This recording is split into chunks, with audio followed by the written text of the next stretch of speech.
more than 300 people have died and thousands have been displaced since the recent fighting broke out 2 weeks ago in Nagorno-Karabakh. Now, the region is officially part of Azerbaijan, but run by ethnic Armenians.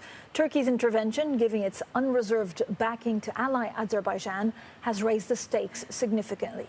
Amid calls for ceasefire, monitors from the U.S., Russia and France have begun efforts to try and end the violence. Well, joining us now, we're delighted, is Armեն Sարգսյանը. He's the president of Armenia. Mr. President, thank you so much for joining Bloomberg Surveillance. Vladimir Putin, the Russian president, has invited parties today to try and find a ceasefire, a way forward with your foreign minister and, of course, the foreign minister on the other side. Are you confident that you will be able to reach a ceasefire?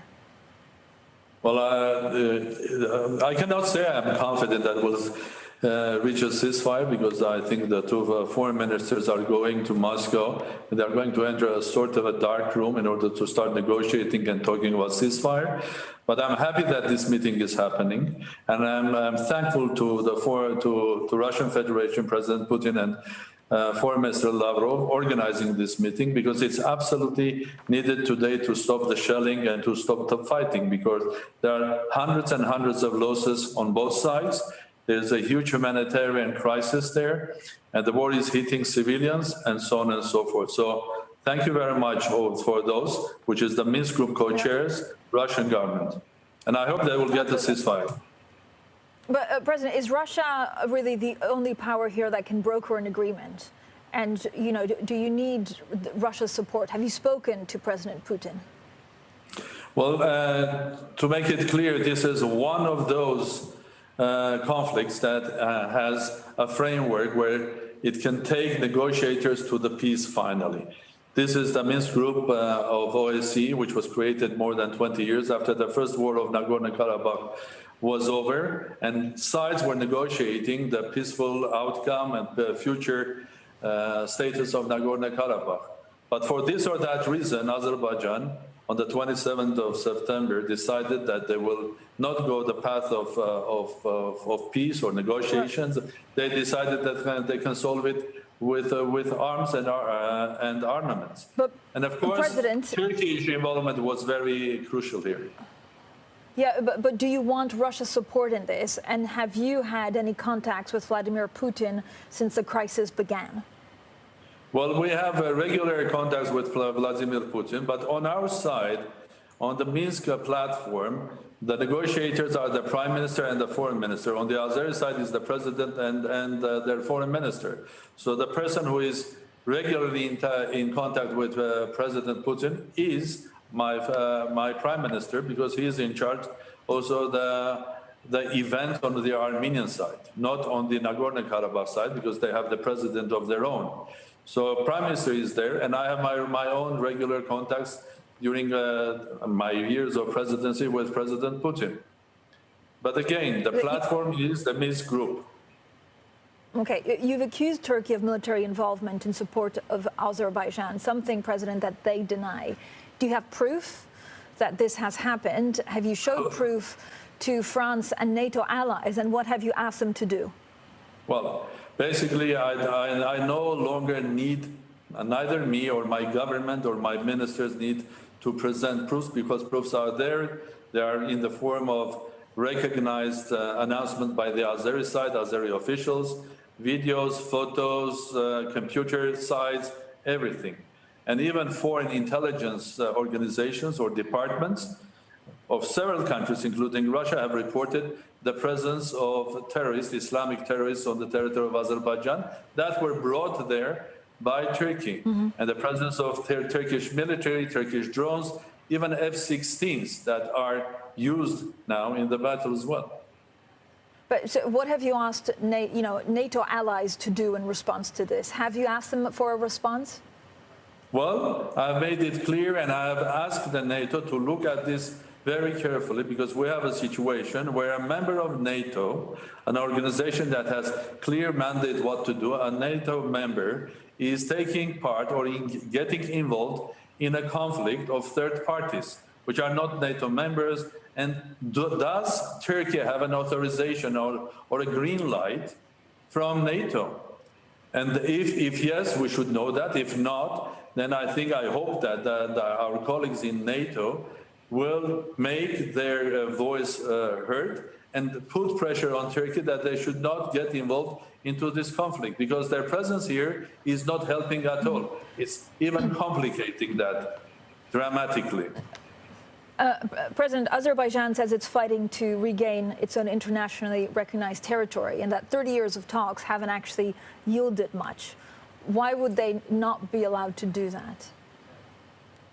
Well, they will not be allowed of killing people or starting the war? What's the question? And then I'll try to answer in a different form. Well, you have negotiations, and negotiations in, let's say, more than 20 years have achieved a lot.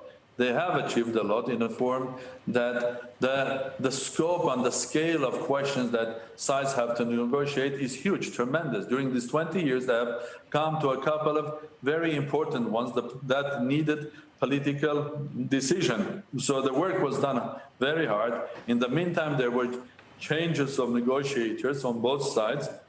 On Armenian side, there were 3 presidents before involved, and now the prime minister who is in charge of negotiating. So if you are a bit unhappy with negotiations, what do? You start a war, or you start continuing, because negotiating process with a complex story is a very, very tough job. And then what is the alternative? The alternative is death of people, basically destroying infrastructure and creating a big uncertainty in the whole region. So I don't think that we have exhausted all of the possibilities, and the time is to return back to negotiations. But in order to do that, I think one of the important steps is to make sure that Turkey is no longer involved there. It's just between Azerbaijan and the people of Nagorno-Karabakh and the Republic of Artsakh.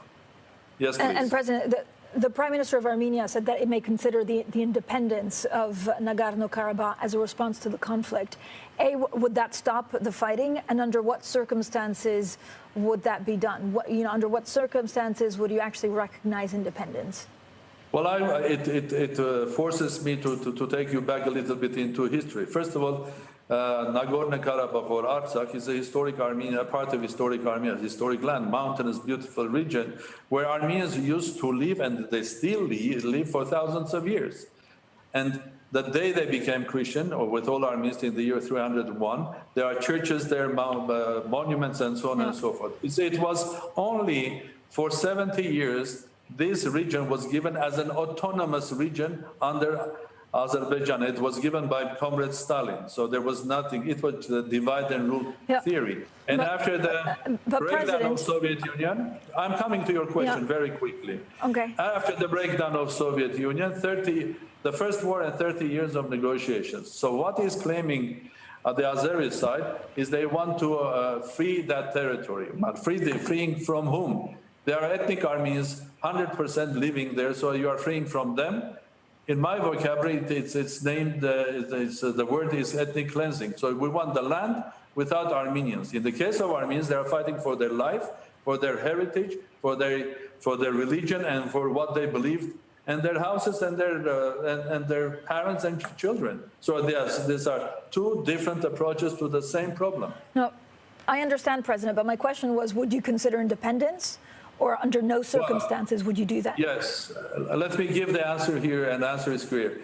From the day one of the first war was over in and ceasefire was established in 1994, there was, of course, on the table the question: should Armenia and other states, and asking other states to recognize the independence of Republic of Artsakh, Nagorno-Karabakh. But the Armenian side, taking into account that there is a negotiating process, the Minsk group with the 3 great coaches, we restrained ourselves, giving a chance for negotiations to come to a final conclusion on the status of Nagorno-Karabakh. But if this war continues, probably Armenia will not be left with any other choice rather than recognize the independence of Nagorno-Karabakh and ask the world community, international community, to recognize as well. All right. President, thank you so much for your time today. Armեն Sարգսյան, there, the president of Armenia.